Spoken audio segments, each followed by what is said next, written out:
আমি আপনার ছোট বোনের মতো। আপনি আমার সাথে এরকম তুই তুকারি, তার উপর এরকম কথাবার্তা বলতে পারেন না। আরহাম আবারও এগিয়ে যেয়ে নুবার দিকে ঝুঁকে বলল, কিরকম কথাবার্তা বললাম? আপনি তো বেশ পাকা। মাইন্ডে সবসময় উল্টোপাল্টা জিনিস ঘুরে, তাই না?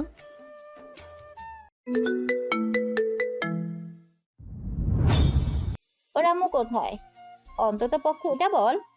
আমি জানলেও এখনো বেঁচে থাকতো। ব্যাস, অনেক হয়েছে।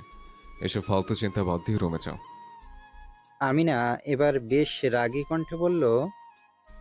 আমি সবটা জানতে চাইছি আরহাম। আরহাম মায়ের চোখের দিকে তাকিয়ে সবটা জানার আগ্রহ দেখতে পেল। কিছু সময় চুপ থেকে বলে উঠল, ইলোরার সাথে আমার গত 3 বছর আগে দেখা হয়েছিল। ভালো লেগেছিল ওকে, অনেক। আমিনা বেগম কথা কেটে বলল। অনেক ভালোবাসতি, তাই তো? আরহামের মুখ বিকৃত হলো। মুখ দিয়ে বিরক্তিকর শব্দ উচ্চারণ করে বলল, অনেক ভালো টালো বাসতাম না আমি। জাস্ট ফিজিক্যাল নিডের জন্য ওকে প্রয়োজন ছিল। আমিনা বেগমের চোখ উল্টে আসলো। বিরক্তি নিয়ে বলল, আরহাম, মা হয় তোর। যেটা সত্যিই তাই বলেছে। মুখটা সামাল দিবি বাপ। সরি টু সে, আমার দ্বারা সম্ভব না। আরহাম বিদেশে পড়ালেখা শেষ করার পর ওখানে বসে নিজের মন মতো চলছিল সে। নিজের জীবন নিয়ে একদমই বোরিং ছিল না সে। তবে বয়স 25-এর কাঠগড়া পার করতেই কিছু একটা শূন্য শূন্য লাগতে শুরু করলো তার। যখন আরহামের বয়স 28, তখন অনাকাঙ্ক্ষিতভাবে ইলোরার সাথে একটা বিজনেস পার্টিতে দেখা হয় তার। ইলোরা ছিল কানাডা থেকে, একজন স্বাধীন নারী। ইলোরা চোখ ধাঁধানো সুন্দর ছিল। বিদেশি হলেও মুখে ছিল প্রচণ্ড মায়া। বরাবরই নারীর দেহের থেকে তার শরীরের কাপড় ছোট হতো। তবে আরহামের চোখে ধরে তাকে। এটাই স্বাভাবিক যে সৌন্দর্যে মুগ্ধ হবে পুরুষ মানুষ। সেই দিন আরহাম প্রথমবারের মতো কোনো নারীর সাথে বেড শেয়ার করল শর্ত রেখে। ইলোরা ছিল খুবই আধুনিক, তাই সে রাজিও হয়ে যায়। তার উপর আরহামের টাকার পরিমাণটা একটু বেশি রেখেছিল। ফার্স্ট নাইট ইলোরার সাথে কাটানোর পর আরহাম অনুভব করতে পারে কেমন তৃপ্তি পাচ্ছে সে। পরপর তার মনে হলো ইলোরাকে ডেট করার অফার করতে।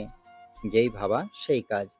আরহাম প্রথম রাত কাটিয়ে পরের দিন সকালে ইলোরাকে তার সাথে লিভিং রিলেশনশিপে থাকতে অফার করে।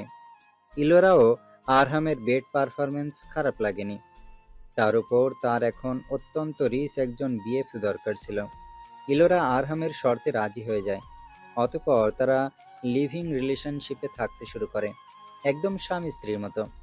আরহাম ইলোরাকে দিয়ে স্যাটিসফাইড ছিল, কিন্তু কিছু মাস পরেই ইলোরার আরহামকে বিরক্ত লাগতে শুরু করে।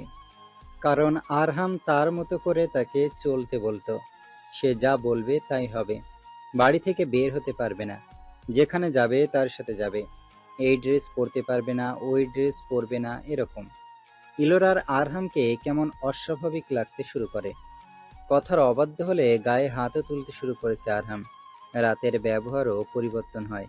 ইলোরা আরহামের ব্যবহারে বিরক্ত হয়ে গেছিল, তবে সে আরহামকে ছাড়তে পারছিল না। কারণ আরহামের মতো রিচ বিএফ সে কোথায় পাবে? তার দরকার ছিল টাকার। তবে একদিক ভালো ছিল, ইলোরা যখন যা চাইতো তখনই আরহাম তা এনে দিত। সেটা হোক দামি জিনিস, শপিং অথবা অন্য কিছু। এই কারণে ইলোরা আরহামকে ছাড়তে পারছিল না। 1.5 বছর খানিক যাওয়ার পর আরহামের উপর থেকে ইলোরার মন উঠে যায়। অতঃপর সে একদিন সরাসরি আরহামকে ওপেন রিলেশনশিপের কথা বলে। কারণ সে আরহামকে হাতছাড়া করতে চাইছিল না। তবে আফসোস, আমাদের ঘাড় তাড়া আরহাম এই বিষয় নিয়ে নাকচ করে। ইলোরা এই বিষয় নিয়ে জোর করলে সেদিন শারীরিকভাবে ইলোরাকে প্রচণ্ড হার্ট করে থাকে। ইলোরা বুঝে গেছিল আরহাম চাইছে সে শুধু তার কথাই মান্য করুক, তার সাথেই থাকুক। তবে ইলোরা বিরক্ত হয়ে পড়েছিল এইসবের প্রতি। যখন সে সিদ্ধান্ত নিল সে আরহামকে ছেড়ে দেবে, তখনই আয়ারা ইলোরার গর্ভে চলে আসলো। এই কথাটা ইলোরা আরহামকে জানাতে ইচ্ছুক ছিল না। দুইজনের ভুলের কারণে আয়ারা এসেছে। ইলোরা ভেবেছিল বেবিটা নষ্ট করে দেবে, কিন্তু আরহাম এই ব্যাপারে জেনে যায়। ইলোরা ভাবে আরহামও এই বাচ্চা নিয়ে ইচ্ছুক নয়। তবে হয় উল্টোটা, আরহাম বেবি নিয়ে খুবই এক্সাইটেড হয়ে পড়ে, কিন্তু ইলোরা এই বাচ্চা রাখবে না বলায় আরহাম প্রচণ্ড ক্ষেপে যায়। আরহামের ভয়ে ইলোরা আয়ারাকে রাখতে রাজি হয়ে যায়। দম বন্ধ করা দিন পার করতে থাকে সে। তবে আরহাম প্রচণ্ড কেয়ারিং হয়ে পড়ে তার প্রতি। নিজের বাচ্চাকে নিয়ে আরহাম অনেক আনন্দিত ছিল। আয়ারা যাতে অবৈধভাবে জন্ম না নেয় তার কারণে আরহাম ইলোরাকে জোর করে ওখানকার একটা মসজিদে যেয়ে বিয়ে করে। এই বিষয়ে ইলোরা আরও ক্ষেপে যায়। আরহামের ব্যবহার তার অসহ্য লাগতে শুরু করে। তাও আরহামের ভয়ে আয়রার কোনো ক্ষতি করতে পারে না। অবশ্য এর ভিতরে সে বুঝে গেছিল আরহাম অস্বাভাবিক, স্বাভাবিক না। অনেকটা যাত্রার পর আয়রা নর্মাল ডেলিভারির মাধ্যমে পৃথিবীতে আসে। আরহাম প্রচণ্ড খুশি ছিল। নিজের সন্তানকে নিয়ে তার সুখ যেন শেষই হচ্ছিল না। আরহাম ইলোরাকে তার কাছে থেকে যাওয়ার কথা বলেছিল, তবে ইলোরা কখনোই সারা জীবন আরহামের সাথে তার স্ত্রী হয়ে থাকতে পারবে না। ইলোরার আয়রার প্রতি কোনো ইন্টারেস্ট ছিল না, তাই সে একটু সুস্থ হওয়ার পরেই পালিয়ে যায় অন্য কারো হাত ধরে।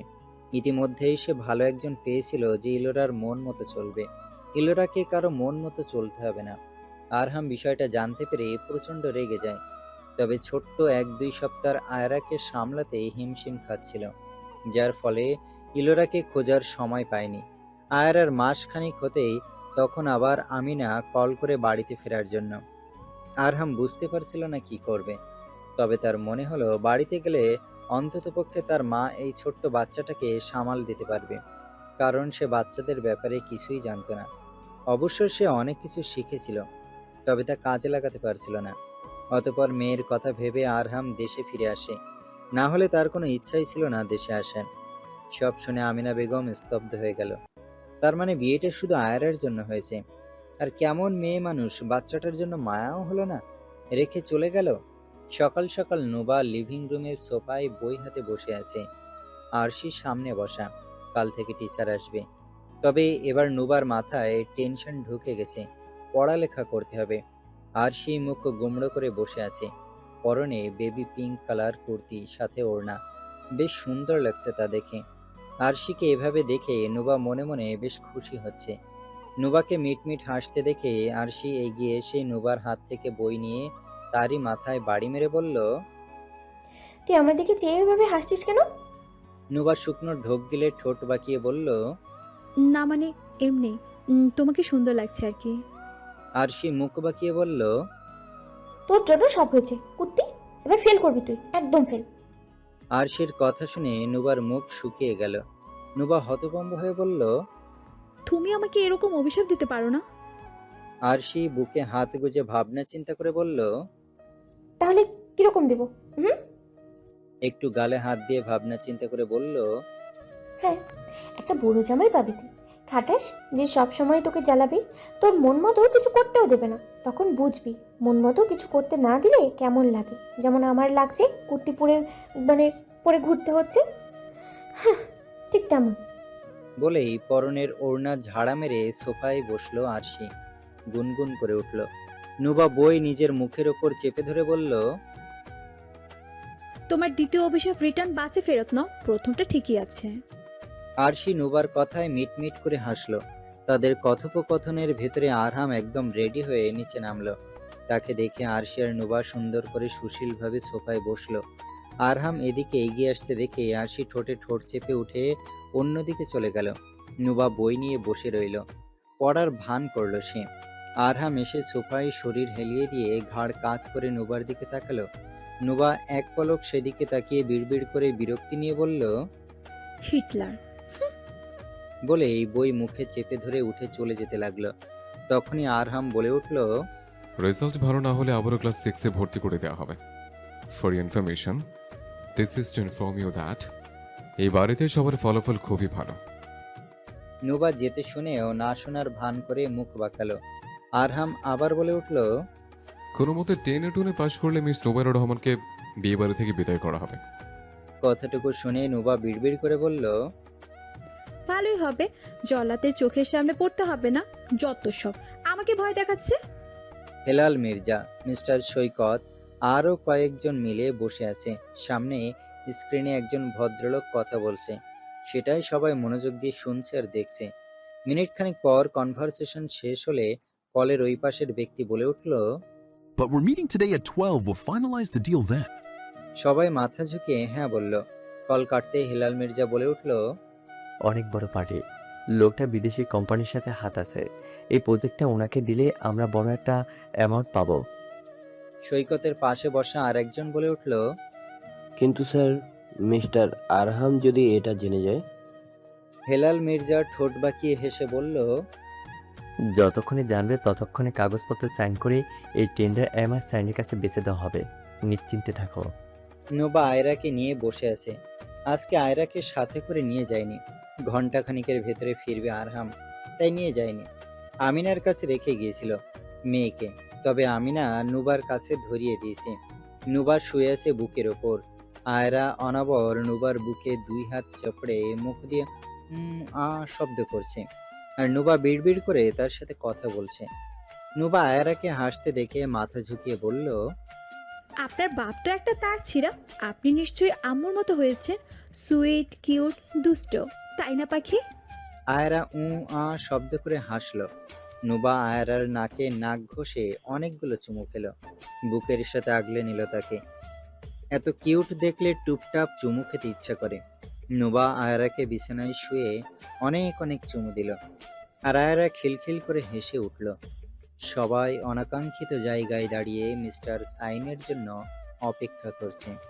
এমন সময় বড় একখানা ল্যাম্বার গাড়ি এসে থামলো। অতঃপর পিছনে আরো 3-4টা গাড়ি। সব বাটপারের চোখ জ্বলজ্বল করে উঠল। অনেক সুন্দর করে মিস্টার সাইন গাড়ি থেকে বের হয়ে আসলো। সবাই একগাল হেসে এগিয়ে গেল। তবে মিস্টার সাইন তাদের অবাক করে দিয়ে গাড়ি থেকে নেমে ব্যাকডোর খুলে কাউকে মাথা নিচু করে হাতের ইশারায় বাইরে আসতে বলল। মিস্টার সাইনের মুখে গাল ভরা হাসি। সবাই ভুরু কুঁচকে নিল। কি হচ্ছে এখানে? এমন একটা মুহূর্তে স্যুট বুট পরে আরহাম চোখে চশমা লাগিয়ে একটা গান এন্ট্রি দিল। গাড়ি থেকে মুখটা দৃশ্যমান হতেই হেলাল মির্জা ডান হাত বাম বুকে চেপে ধরে 2 কদম পিছিয়ে গেল। আরহাম বুক টান টান করে দাঁড়িয়ে ঠোঁট বাঁকিয়ে হাসল। পরনের কোটটা ঝাড়া দিয়ে তাদের দিকে এগিয়ে আসলো। সবাই কিছুটা ভয় আর আত্মাকে পিছনে সরে গেল।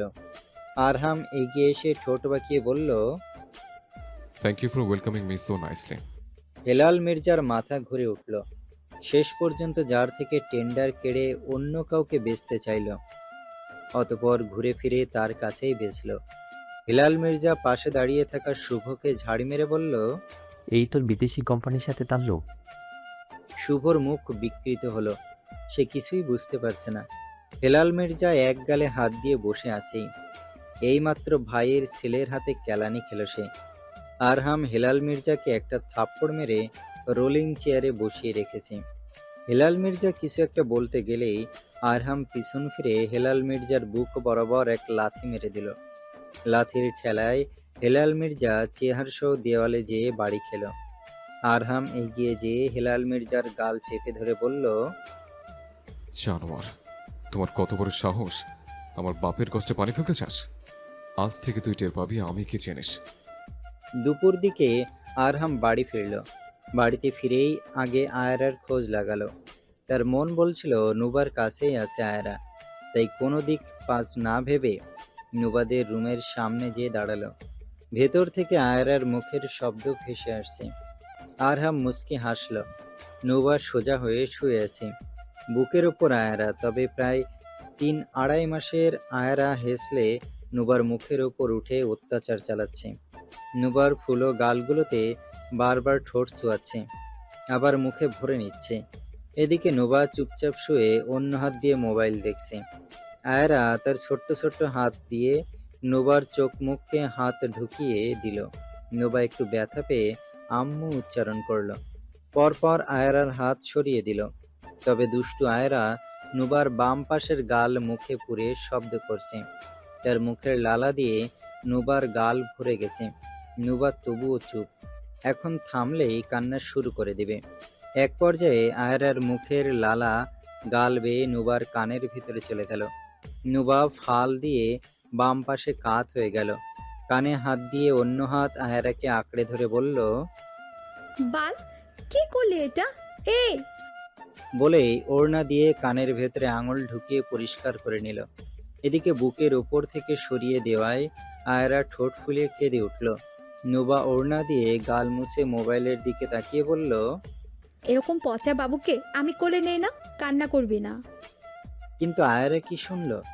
এক হাত দিয়ে নুবার উপর অত্যাচার চালালো। নুবা আয়ারাকে ঠান্ডা করার জন্য কাত হয়ে শুয়ে তাকে বুকে টেনে নিল। পরপর ড্রেস সরিয়ে তাকে ফিট করাতে লাগলো। বুকের দুধ পেয়ে আয়ারা একদম শান্ত আর ভদ্র হয়ে গেল। এই সুযোগে নুবা মোবাইল স্ক্রল করতে লাগলো। মেসেজে চ্যাটিং করছে সে। আজ হঠাৎ তৌসিফ ভাইয়ের আইডি থেকে মেসেজ এসেছে। ভুলে যায়নি সেই লোকটার কথা। নিশ্চয়ই নুবার ফেসবুক প্রোফাইল পিক দেখে নুবাকে চিনে ফেলেছে, তাই নক দিয়েছে। তার সাথে পুরনো আলাপ করছে নুবা। একটু ভালোও লাগছে, কত পুরাতন পরিচয়ের মানুষ সে। এদিকে আয়রা বুকের দুধ ভুল করে ছেড়ে এখন চোখ বন্ধ করেই মুখ পুরো বক্ষস্থলে বিচর করছে, তবে খুঁজে পাচ্ছে না। নুবা আয়ার কাণ্ড দেখে মৃদু হাসলো।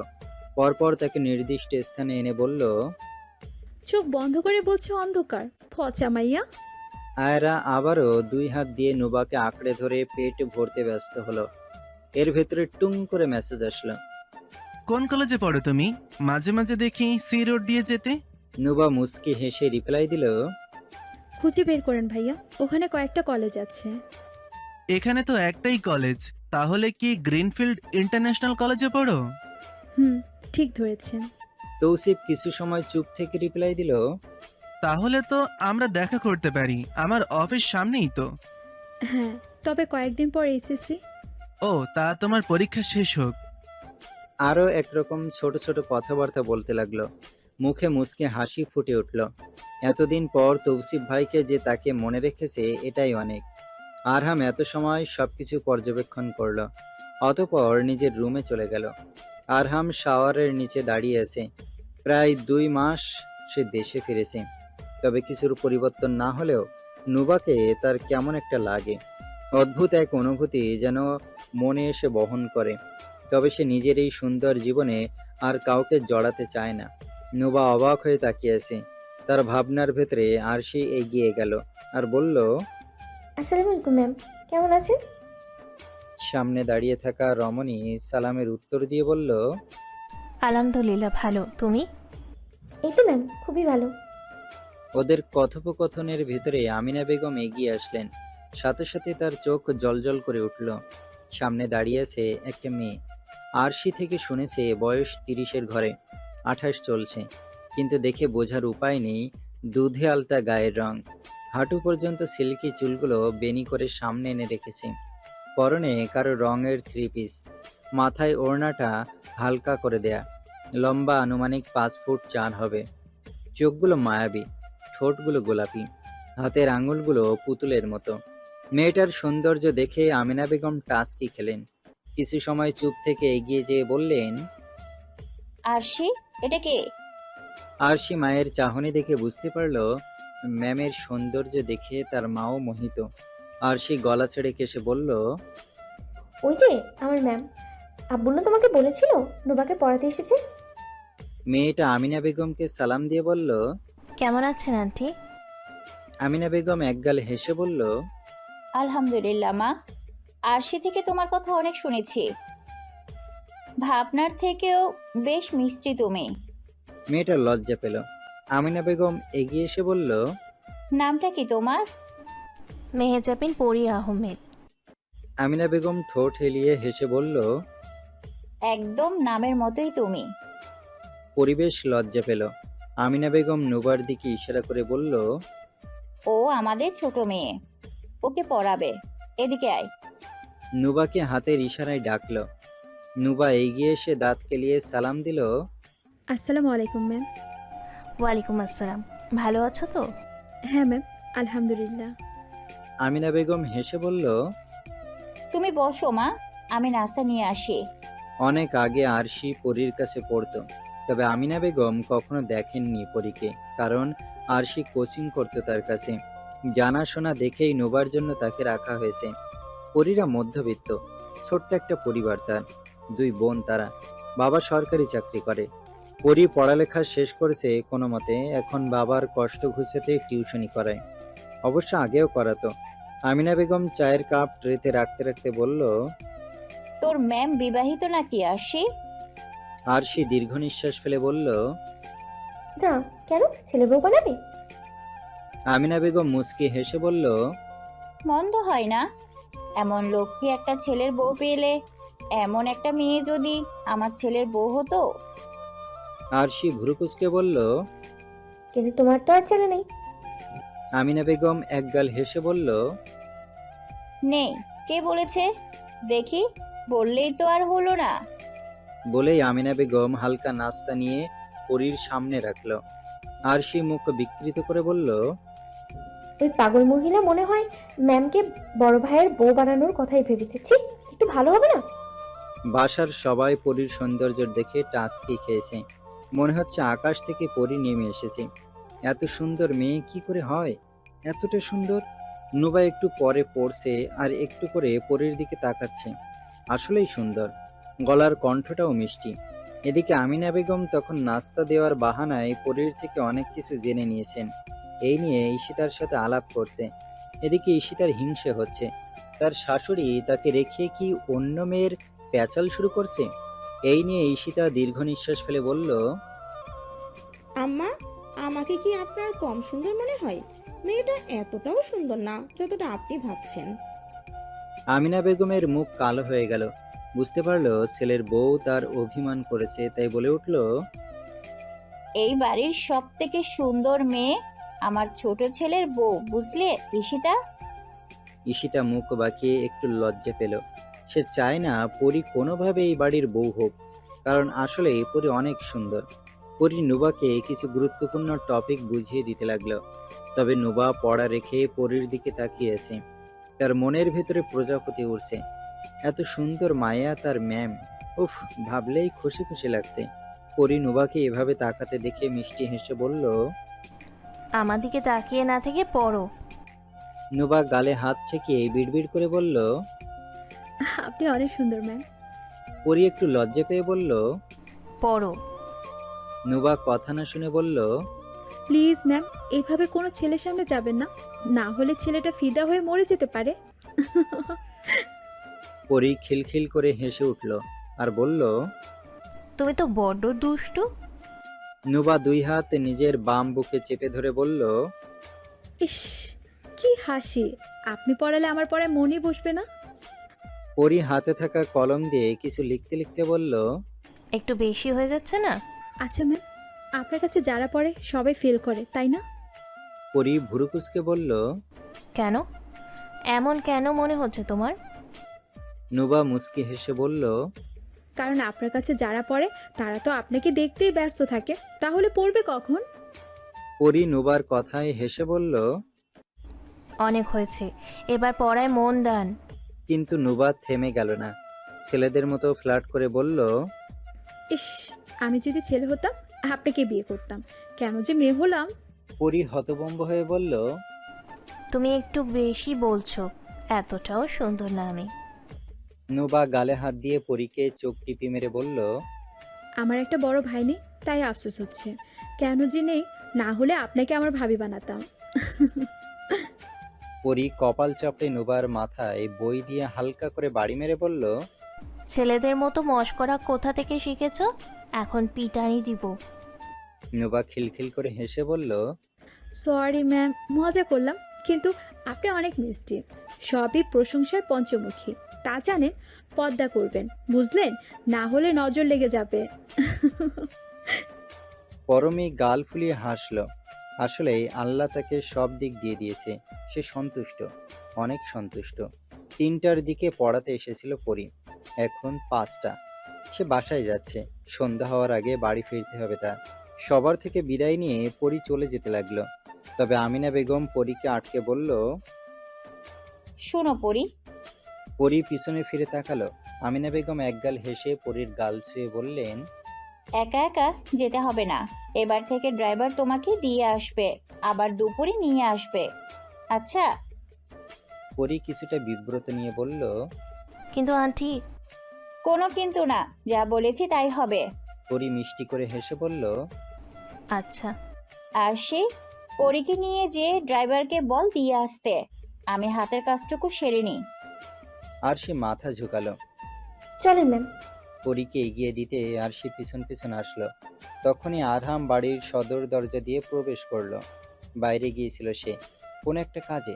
তবে নিচের দিকে তাকিয়ে হাতের ঘড়ি খুলতে খুলতে হাঁটায় বেখেয়ালি বশত পরীর সাথে মৃদু ধাক্কা লাগলো তার। হাত থেকে ঘড়িটা ফ্লোরে যেয়ে পড়লই। আরহাম একরাশ বিরক্তি নিয়ে সামনে তাকাতেই চারিপাশ স্তব্ধ হয়ে গেল তার। মুখের সামনে আস্ত একটা পুতুলকে দেখে সবার সাথে এমনভাবে স্বাভাবিক কুঁচকে রাখা ভুরুটা আরো কুঁচকে গেল। পরপর পিছনে দাঁড়িয়ে থাকা আরশির দিকে তাকালো। আরশি ঘড়ি উঠিয়ে ভাইয়ের হাতে দিল। আরহাম আরশির থেকে চোখ সরিয়ে পিছনে তাকিয়ে নজরে রুমের দরজার সামনে নুবা দাঁড়িয়ে আছে। চোখ মুখে আগ্রহের ছাপ, জানার ইচ্ছা এখানে কি হলো।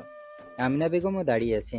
এদিকে হাজেরা আর তানিয়া রান্নাঘর থেকে উঁকি মেরে দেখার চেষ্টা করছে কি হলো। ঈশিতা রুমে থাকায় এত সুন্দর একটা মুহূর্ত থেকে বঞ্চিত হলো। আরহাম ফোঁস করে নিঃশ্বাস ফেলে মুখ দিয়ে বিরক্তিকর শব্দ বের করে আবারও ঘড়ি পড়তে পড়তে পাশ কাটিয়ে চলে গেল। পরি একটু ভয় পেয়েছিল যদি কিছু বলে, তবে বলেনি দেখে সে শান্ত হলো। সে যার মতো কাজ করা শুরু করলো। আরহাম ভুরুকুসকে একবার পিছনে ফিরে তাকিয়ে আমিনা বেগমের কাছে এগিয়ে যেয়ে বলল, কে মেয়ে? আমিনা বেগম ঠোঁট চেপে হেসে বললেন, কেন, পছন্দ হয়েছে? আরহাম ভুরুকুসকে বলল, সুন্দর দেখে যাকে তাকে পছন্দ হয়ে যাবে? আজব কথাবার্তা তোমার। আমি জিজ্ঞেস করেছি ওকে, আর তুমি উল্টো পাল্টা প্রশ্ন করছো। আমিনা বেগম মুখ বাঁকিয়ে বললেন, হ্যাঁ তাই তো, পেছন ফিরে ফিরে দেখছিস। অতঃপর সিঁড়ি বেয়ে উঠতে উঠতে শুধালেন, নোবার নতুন টিচার আশিকেও আগে ছোটবেলায় পড়াতো, তাই তোর বাবা এ কয়দিনের জন্য পরীক্ষায় রেখেছে। আরহাম মায়ের যাওয়ার দিকে তাকিয়ে মৃদু কণ্ঠে বলল, পড়ি। হ্যাঁ, ওর নাম পরি, নামের মতোই সুন্দর, তাই না? বলেই একটু পিছনে ফিরে তাকালো আমিনা বেগম। আরহাম কোনো রিয়াকশন দিল না। পরপর আরহাম নোবার দিকে এগিয়ে গেল। আরহামকে এগিয়ে আসতে দেখে নোবা বুঝতে পারলো কেন আসছে, তাই ব্যস্ত কণ্ঠে বলল, আয়রা আপনার রুমে আছে, ঘুমাচ্ছে। তবু আরহাম এগিয়ে আসলো। নোবা ভুরু কুঁচকে 2 কদম পিছিয়ে গেল। আরহাম এগিয়ে এসে নোবার দিকে ঘড়িটা এগিয়ে দিয়ে বলল, এটা লাগিয়ে দাও তো, এক হাত দিয়ে পারছি না। নোবা চোখ টিপ টিপ করে আশেপাশে তাকিয়ে তাড়াতাড়ি ডান হাত সদর দরজা দিয়ে প্রবেশ করতে থাকা আরশির দিকে দিয়ে বলল, ওই যে আপু আসছে, ওনাকে বলুন আমি পারি না। তবে আরহাম সরে যাওয়ার বদলে আরো 2 কদম এগিয়ে আসলো। নোবা পুরোপুরি রুমের ভেতরে ঢুকে গেল। আরহাম 1-2 কদম করতে করতে নোবার দিকে এগিয়ে যেয়ে বলল, তোকে বলছি তুই দিবি, বেশি পটপট করিস কেন? আর আয়রাকে একা রুমে রেখে আসছিস, যে যদি দেখি কোনো উল্টাপাল্টা বা মেয়ে আমার বিছানা থেকে পড়ে গেছে, তখন তোকে ছাদে নিয়ে যে ঘাট ধাক্কা দিয়ে নিচে ফেলবো, তখন দেখবি কেমন লাগে। নোবা ভুরু কুঁচকে নিল। অতঃপর ভদ্রতা বজায় রেখে বলল, দেখুন আপনার। দেখাও, দেখতে চাই। নোবা হতভম্ব হয়ে গেল। চোখ বড় বড় করে বলল, কি দেখবেন? আরহাম ঠোঁট হেলিয়ে হেসে বলল, তুই যা দেখাবে। নোবা ভুরু কুঁচকে বলল, আমি আবার কি দেখব? আরহাম এগিয়ে এসে নোবার বেশ নিকটে দাঁড়িয়ে বলল, আপনি তো একটু আগে বললেন দেখুন, তো দেখান।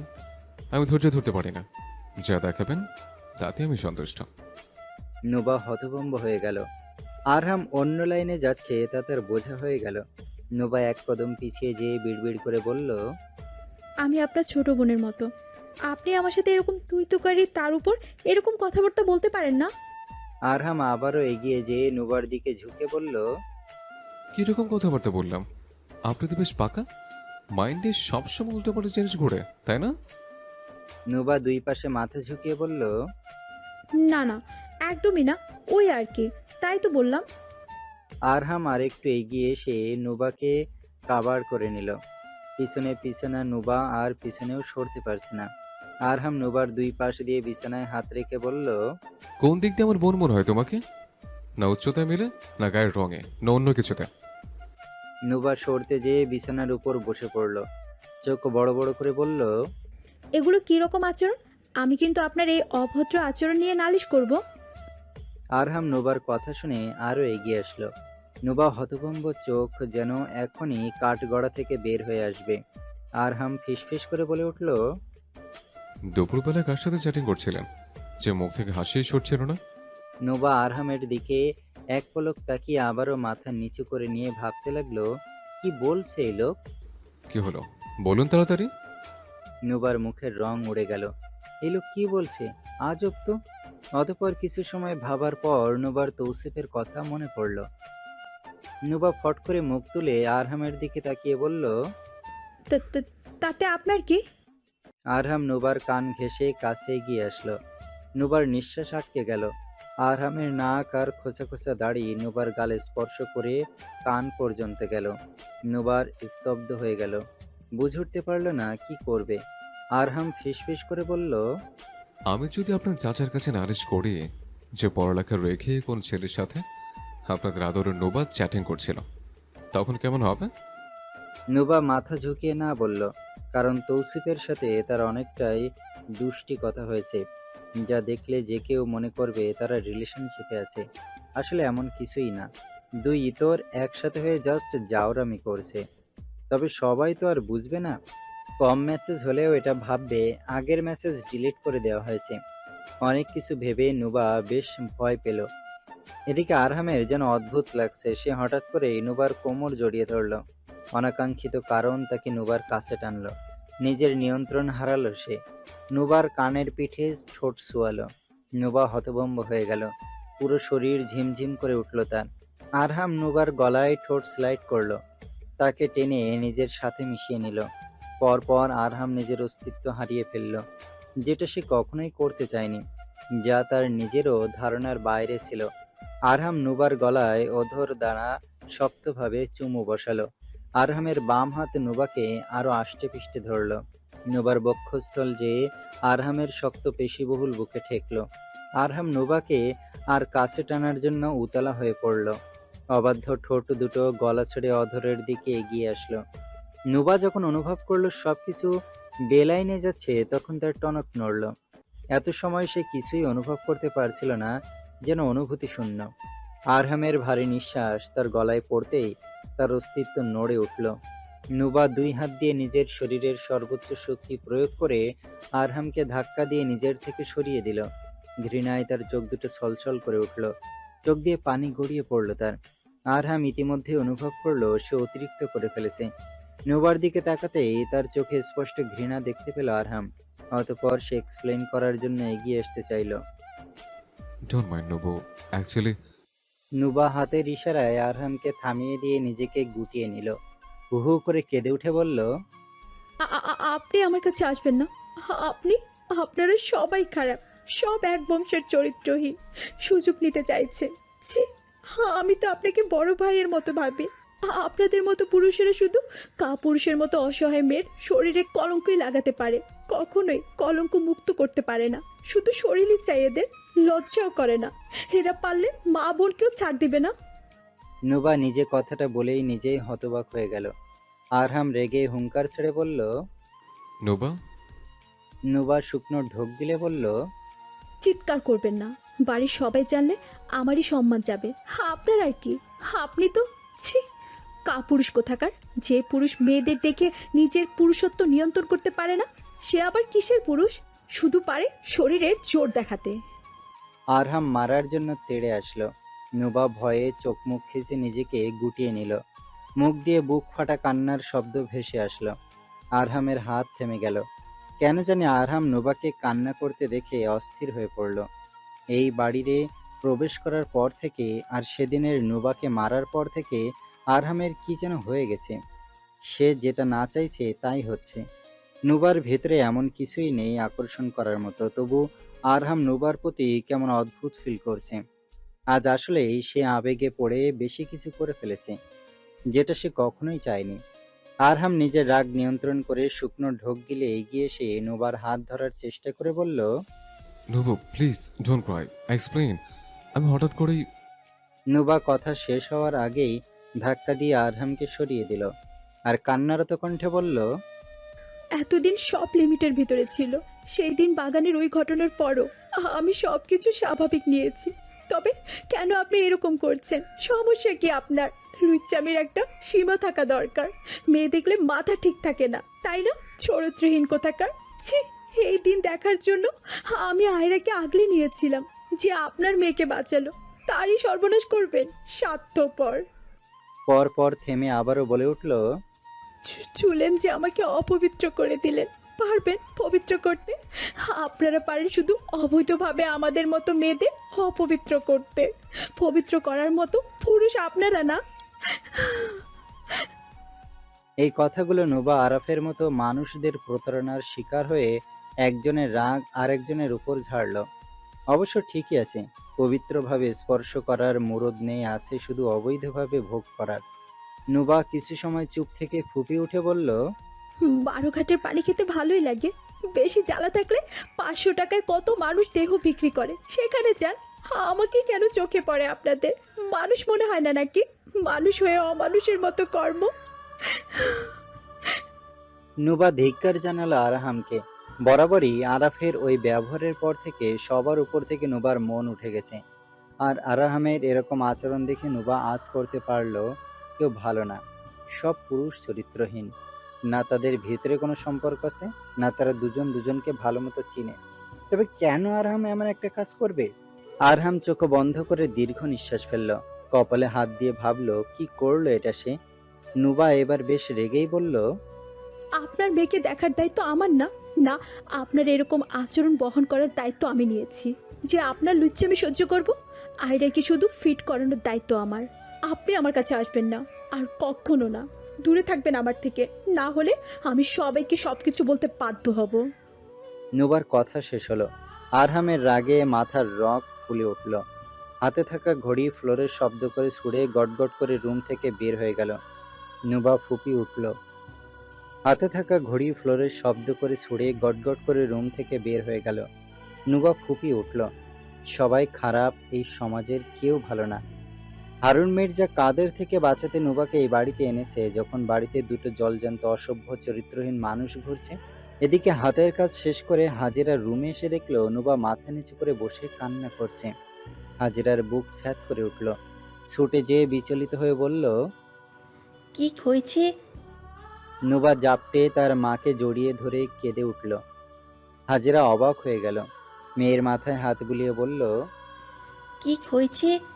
কান্না করছিস কেন?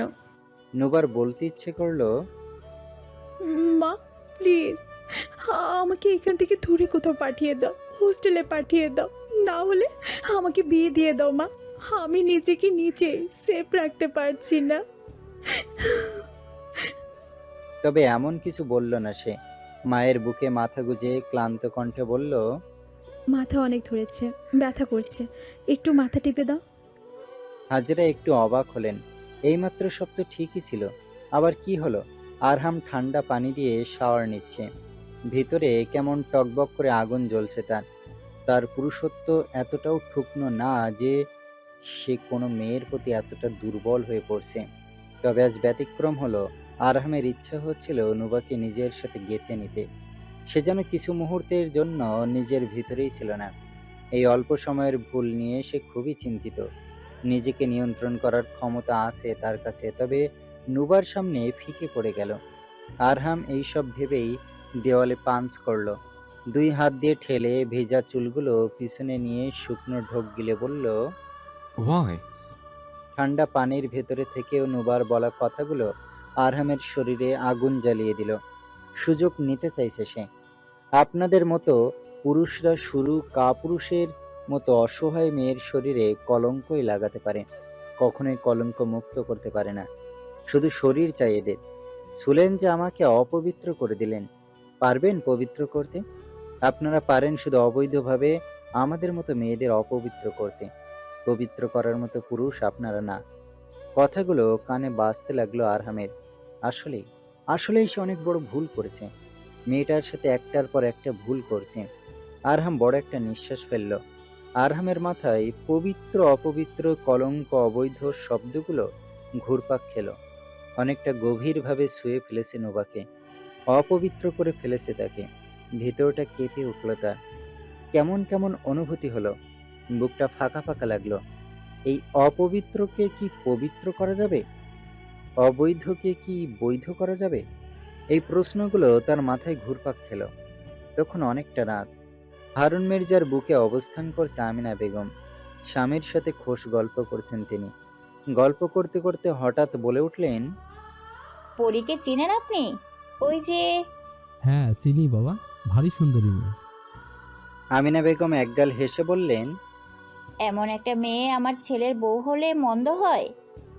হারুন মির্জা মৃদু হেসে বললেন, মন্দ হয় না, তবে তোমার ছেলে কয়টা? 3টা নাকি? 3 নম্বর ছেলেটা কোথায় লুকিয়ে রেখেছো? আমিনা বেগম স্বামীর বুকে চিমটি কেটে বললেন, আরে না, আরহামের কথা বলছিলাম যে ওর সাথে ভালো মানাবে।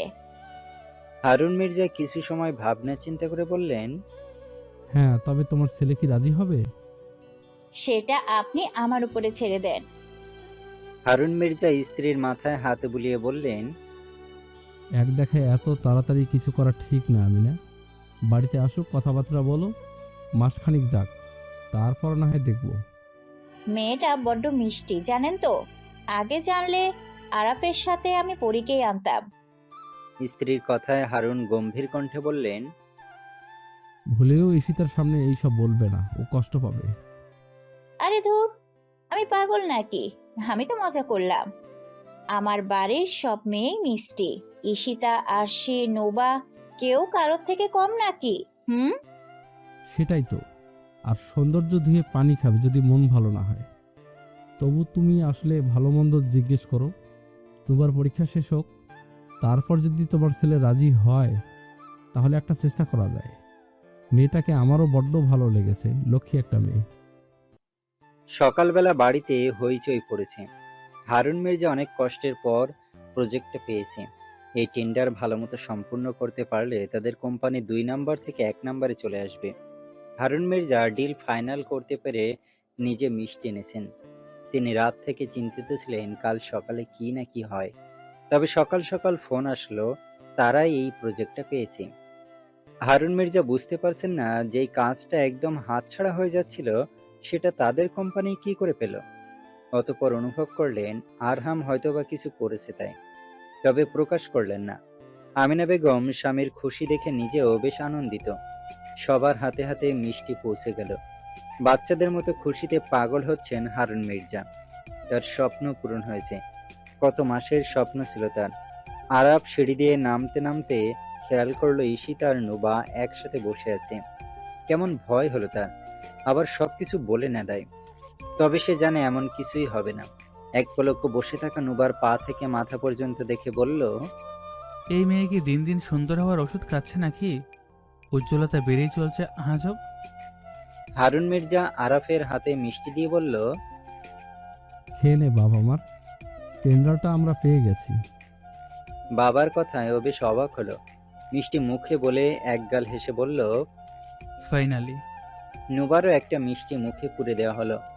এমন একটা মুহূর্তে আরহাম ঘুম ঘুম চোখে মেয়েকে নিয়ে নিচে নামলো।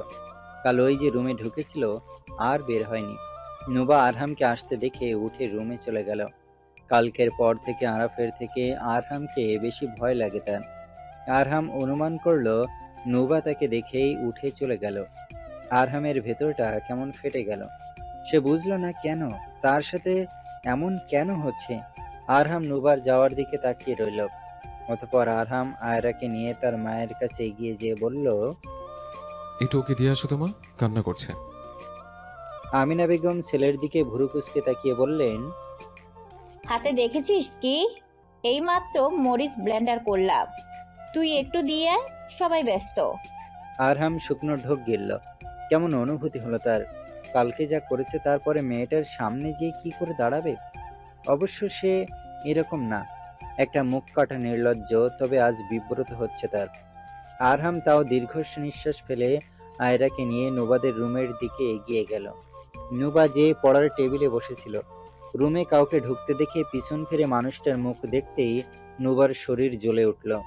নুবা মুখ খুলে কিছু বলার আগে আরহাম কাট কণ্ঠে বলল, ডোন্ট সে আ ওয়ার্ড। আয়রাকে দিতে এসেছে। নুবার মুখটা অফ হয়ে গেল। আরহাম এগিয়ে এসে আয়রাকে বিছানায় শুয়ে বলল, কখনো কাউকে সরি বলিনি আমি, বাট তোমাকে বলছি। কালকে আমি নিজের ভিতরে ছিলাম না, কিন্তু তোমারও দোষ আছে। যখন কাছে এসেছিলাম, এতটা কাছে আসতে না দিয়ে শুরুতেই দূরে সরিয়ে দেওয়া তোমার কর্তব্য ছিল। তাও তুমি করোনি। তাই এতটা কাছে যেতে সক্ষম হয়েছে। নিজের দোষটা ঢেকে রাখার চেষ্টা করবেন আই থিঙ্ক। নুবার দাঁতে দাঁত চেপে আসলো, চোখে মুখে একরাশ রাগ জমলো। নুবার আগে বিড়বিড় করে বলল, আপনি যে লুচ্চা সেটা তো আর আমি জানতাম না। চরিত্রহীন, নট চর্বিহীন। অন্ততপক্ষে ভালো মতো উচ্চারণ করে শিখে তারপর কথা বলো। নুবা আরো রেগে বলে উঠল, আপনি আমার রুমে আসবেন না। আপনাকে দেখলে আমার আর কিছু বলতে পারল না নুবা, রাগে শরীর ফেটে গেল। আরহাম আয়রাকে বিছানায় ভালো মতো শুয়ে দাঁতে দাঁত চেপে বলল, I didn't give you the right to talk about my character. আমার ইজ্জত নিয়ে খেলার অধিকার আমি আপনাকে দেইনি। আপনার কোনো রাইট নেই আমার কাছে আসার। নিজের বিকৃত মস্তিষ্ক আগে ঠিক করুন। সব কিছুর একটা সীমা আছে। আরহাম নুবার দিকে কঠোর দৃষ্টিতে তাকিয়ে বলল, আমার নেই। Did you hear? আমার তা নেই। নুবা চেয়ার থেকে উঠে দাঁড়িয়ে বলল। তাহলে আমিও এই ব্যাপারে যা নালিশ করার করব। আরহাম আর চোখে নুবার দিকে তাকিয়ে ঠোঁট বাঁকিয়ে বলল, যদি আমাকে বিয়ে করতে চাও তবে বলতে পারো, না হলে তোমার ইজ্জতে হাত দেওয়ার পর তোমাকে কে বিয়ে করতে চাইবে? শেষ পর্যন্ত আমার ঘাড়ে এসে ঝুলবে। As you wish. নুবা আরামের কথায় হাত মুঠোবদ্ধ করে বলল, মরে যাব, তাও আপনার মতো চরিত্রহীনকে নিজের জীবনের সাথে জড়াবো না। দিনের বেলায় ঘুমিয়ে ঘুমিয়ে স্বপ্ন দেখা বন্ধ করুন। আরহাম দীর্ঘ নিঃশ্বাস ফেলে যেতে যেতে বলল। সময় হলে দেখা যাবে। নুবা রাগে বই খাতাগুলো ফ্লোরে ছুঁড়ে মারল। আয়রার কান্না তার কান পর্যন্ত গেলেও সে নির্বাক রইল। আরহাম রান্নাঘরে এসে ঘুরঘুর করছে। এমন সময় নজরে পড়ল আমিনা বেগম তানিয়ার সাথে তরকারি রান্না করছেন দুপুরে। আরহাম পকেটে হাত গুজে এগিয়ে গেল। ছেলেকে রান্নাঘরে দেখে আমিনা বেগম ভুরু কুঁচকে বলল, এখানে কি? আরহাম কিছু সময় নিয়ে প্রশ্ন করল। একটা প্রশ্ন ছিল। আমিনা ভাজা মাছ তরকারিতে দিতে দিতে বললেন। বল। আরহাম জিভ দিয়ে গাল ঠেলে বলল।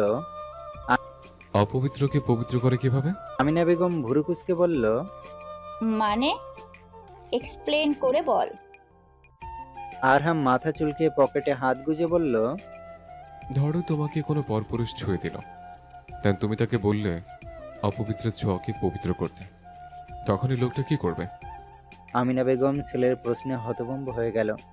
পরপর পাশ থেকে গরম খুন্তি নিয়ে আরহামের বাহুতে বাড়ি মেরে রাগী কণ্ঠে বলল, এরকম বেহুদা প্রশ্ন করতে এখানে এসেছিস? অসভ্য, মুখে যা আসে তাই বলে দিস। আরহাম মুখ দিয়ে আহ শব্দ করে বলল, উফ, কথায় কথায় মারো কেন? বাচ্চা না আমি। আমিনা বেগম রেগে বললেন, এখান থেকে বের হ, কাজ করছি, মাথা গরম করিস না। কিন্তু কোনো কিন্তু না, বের হ। বলে আরহামকে ধাক্কা মেরে রান্নাঘর থেকে বের করলো। আরহাম দীর্ঘ নিঃশ্বাস ফেলে যেয়ে সোফায় বসলো। আজব মারলো কেন? অনেকটা সময় পর আমিনা বেগম রান্না শেষ করে এসে শাড়ির আঁচলে হাত মুছে আরহামের পাশে বসে বলল, হ্যাঁ, এবার বল কি বলছিলি? আরহাম মায়ের দিকে ফিরে তাকিয়ে কাটকাট কণ্ঠে বলল, কি বলছিলাম? ওই যে কি পবিত্র অপবিত্র। আরহাম দীর্ঘ নিঃশ্বাস ফেলে বলল, আমি একটা মেয়েকে ফিজিক্যাল ভাবে কানেক্ট করার চেষ্টা করেছি, এখনো বলছে আমি তাকে অপবিত্র করেছি।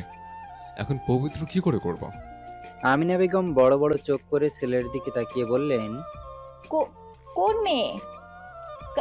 কার সাথে কি করেছিস বেয়াদব? বলেই কুশন তুমি আরহামকে দিল এক বাড়ি। আরহাম কুশন হাত দিয়ে টেনে ধরে বলল, মম, আমি জাস্ট এক্সাম্পল দিয়েছি, প্র্যাকটিক্যাল পুরোপুরি করতে পারিনি। তুমি শুধু শুধু হাইপার হচ্ছ। আমিনা বেগম ছেলের কথায় শান্ত হলেন, রাগী কণ্ঠে বললেন, একটা মেয়ের বাপ হয়েছিস, একটু তো লাজ লজ্জা রাখ আহাম্মক। আরহাম চোখ ঘুরিয়ে বলল, ওটা আবার কি? লাজ লজ্জা থাকলে এক বাচ্চার বাপ হতে পারতাম, তুমিও তো 3 বাচ্চার মা হয়েছ। So what? এটা ন্যাচারাল মম, প্রকৃতির নিয়ম। এটা নিয়ে এত ইতস্তত কেন করবো? ওয়াই? আমিনা বেগম কপাল চাপড়ে ঠোঁটে ঠোঁট চাপলেন। এই বয়সে এসে তার এইসব শুনতে হচ্ছে। এগুলো শোনার আগে সে কালা কেন হয়ে গেল না? বাপরে, তুই তোর মায়ের সামনে বসেছিস, একটু তো ইলাজ কর। মা হই তোর বন্ধু না। আরহাম দীর্ঘ নিঃশ্বাস ফেলে বলল, মাও বন্ধুর মতো, আমি তো জানি। আমিনা বেগম আর কি বলবেন, চুপ রইলেন। আরহাম ফোঁস করে নিঃশ্বাস ফেলে বলল। এখন চুপ না থেকে উত্তর দাও। আমিনা বেগম কিছুটা সময় নিয়ে বললেন, কি আর বলবো, বিয়ে করে নিতে হবে। হয়তো বা পাপটুকু মুছবে না, তবে কমে যাবে। স্ত্রীর মর্যাদা দিতে হবে। কথাটুকু আরহাম মনোযোগ দিয়ে শুনল। অতঃপর সোফার উপর শরীর হেলিয়ে মায়ের কোলে মাথা রাখল। আমিনা বেগমের হাত নিজের মাথায় রেখে বলল। টেনে দাও। আমিনা বেগম ছেলের মাথায় হাত বুলিয়ে দীর্ঘ নিঃশ্বাস ফেলে বললেন, কি হয়েছে? এত আপসেট লাগছে কেন? কি নিয়ে এত এনজাইটি? আরহাম মুখ দিয়ে বিরক্তিকর শব্দ বের করে বলল, আরে no mom, but I feel like I am getting physically weak. দিন দিন অধপতন ঘটছে। আমি কখনোই এতটা উইক ছিলাম না।